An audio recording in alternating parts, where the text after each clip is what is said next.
الحمد للہ رب العالمین والصلاة والسلام علی سید المرسلین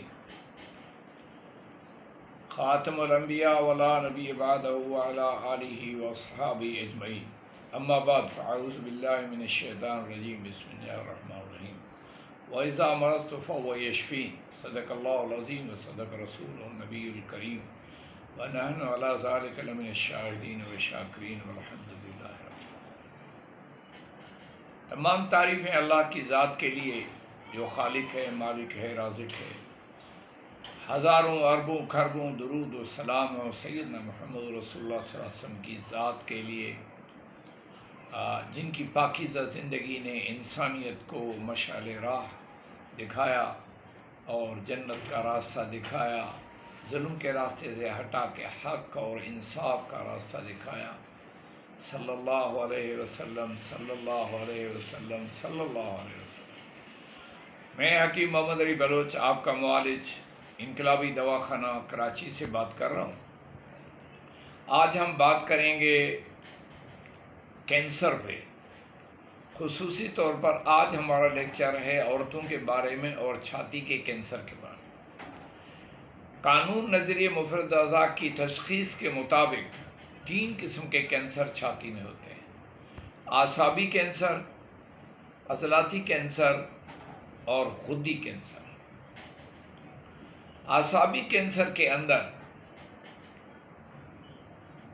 رطوبات بہت زیادہ ہوتی ہیں اور ان کا استعمال نہیں ہوتا، اور وہ رطوبات جیسے خاص رطوبت ہے عورت کی، وہ ہے دودھ، اور دودھ نہیں استعمال ہوتا یا کسی سبب سے ایک سائڈ پہ یا دوسری سائڈ پہ آپ دودھ استعمال نہیں کرتے۔ کچھ عورتیں سمجھتی ہیں ہماری چھاتی خراب ہو جائے گی تو ہم دودھ استعمال نہ کریں، اس کی وجہ سے وہ دودھ اور وہ اعصابی رطوبات وہاں رہ کر متعفن ہو کر کینسر کی شکل اختیار کرتی ہے۔ یہ ایک بہت بڑی حقیقت ہے، اس سے معاشرے میں کوئی انکار نہیں کر سکتا۔ جتنی عورتیں دودھ پلاتی ہیں اور جتنا زیادہ دودھ پلاتی ہیں، 2.5 سال تک اگر بچہ اور بھی پیتا ہے تو اس کو پلاتی ہیں، تو اس کو دوبارہ جلدی حمل بھی نہیں ہوتا اور بچہ تندرست، توانا اور شیر دل بنتا ہے۔ دوسرا ہے رطوبات کی کمی، خشکی سردی یا خشکی گرمی۔ اس میں ایک بڑی نشانی یہ ہوتی ہے کہ خون کے خلیے ایک جگہ جمع ہو کر ایک گلٹی بناتے ہیں، چونکہ نسیں کمزور ہو جاتی ہیں، وسکوسٹی آ جاتی ہے، اس میں وسکولر آ جاتا ہے، اس میں سکیڑ آ جاتا ہے، تو اس وجہ سے کہیں بھی خلیے جو ہے نا ایک جگہ پر رک کر ایک گلٹی بناتے ہیں۔ جب گلٹی وہاں پر تھوڑی سی بڑی ہونے لگتی ہے اور بہت زیادہ سیل اس کے اوپر لگتے ایک ڈھیر بن جاتا ہے، تو اس کے اندر جو سیل ہیں ان کو آکسیجن اور باقی غذا جو ہے ان سیل کو نہیں پہنچ سکتی تو وہ وہاں پر متعفن ہونے شروع ہوتے ہیں اور وہ کینسر کی شکل اختیار کرتے ہیں۔ اس کو عضلاتی کینسر کہتے ہیں۔ اس کے اندر دوسری بھی ایک چیز ہے، جس طرح بچے کا اپنی ماں کو کاٹ لینا، شوہر نے انتہائی سخت طریقے سے چٹکی لے لی عورت کے چھاتی کی کسی جگہ کی، چونکہ یہ انتہائی حساس غدد ہے، وہاں اگر خون آ کے جمع ہو گیا تو وہ گلٹی کی شکل اختیار کر لیتا ہے اور پھر رونا پڑتا ہے پوری زندگی کے لیے۔ تیسرا جو کینسر ہے چھاتی کا، وہ غدی کینسر ہے۔ غدی کینسر کے اندر یاد رکھیں کہ سب سے پہلی نشانی جو ہے وہ یہ ہے کہ اس میں چھاتی میں ورم ہوتا ہے، انتہائی شدید ورم ہے، چھاتی 2 گنا 3 گنا ہو جاتی ہے۔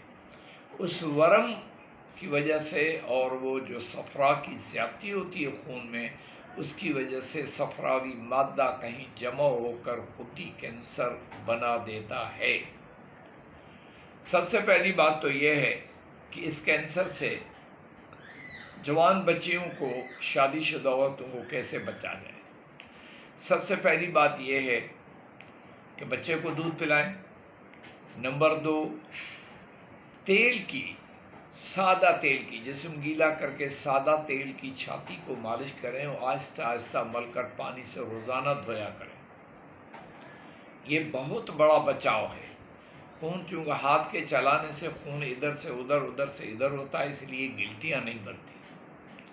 نمبر 3، مرد کو کبھی بھی عورت کو ہاتھ سے یا اپنے منہ سے نہیں کاٹنا چاہیے، اس کے کاٹنے سے بہت بڑا خطرہ پیدا ہو جاتا ہے۔ جذبات کے بہاؤ کے دوران مرد کچھ بھی کر سکتا ہے، تو یہ انتہائی غلطی ہے جس سے انسان کی پوری زندگی اجیرن ہو جاتی ہے، برباد ہو جاتی ہے، گھر بھی سنبھلا نہیں جاتا، پھر عورت بیمار ہو جاتی ہے، بچے پریشان ہو جاتے ہیں، شوہر کو کھانا پکا کے دینے والا کوئی نہیں ہوتا۔ اس طرح سے ان چیزوں سے جو شرعی طریقہ ہے عورت کا مرد کے ساتھ، مرد کا عورت کے ساتھ، وہ سب سے افضل طریقہ ہے۔ اب ہم آتے ہیں ان تینوں کینسروں کے علاج کی طرف۔ اعصابی کینسر جو ہے اس میں سب سے پہلے تو عورت کو یہ احتیاط کرنی ہے کہ اس کو اگر وہ وضع حمل اس کا ہو چکا ہے تو وہ اپنے بچے کو دودھ نہ پلائے۔ اگر یہ ڈائگنوز ہو جائے کہ آپ کو کینسر ہو گیا تو بچے کو دودھ نہ پلائے۔